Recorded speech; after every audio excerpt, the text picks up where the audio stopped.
ఓం నమో నమ శివాయ. మరో స్టోరీ చెప్పుకుందాము.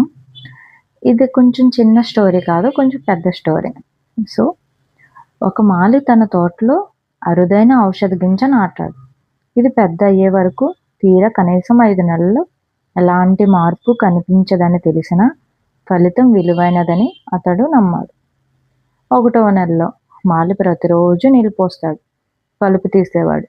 కానీ నేలపై ఎలాంటి మొక్క కనిపించలేదు.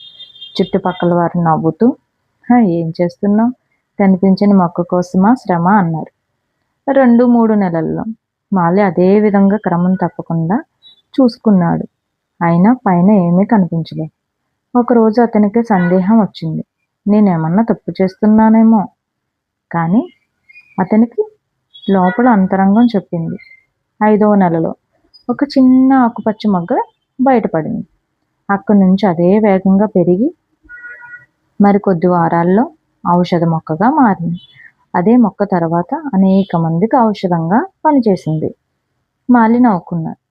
నేను నాటింది మొక్క కాదు, నమ్మకం. ప్రయత్నం వెంటనే ఫలితం ఇవ్వకపోయినా, ఇతరులు నవ్వినా అర్థం చేసుకోకపోయినా, నీ దారి నీ నమ్మకం ఎప్పుడూ ముఖ్యమైనది. పక్క వాళ్ళు ఏదో అనుకుంటున్నారు, మనం పెట్టాము సక్సెస్ అవ్వలేదు అని ఏం అనుకోకుండా నీ నమ్మకమే నీకు ముఖ్యమైనది.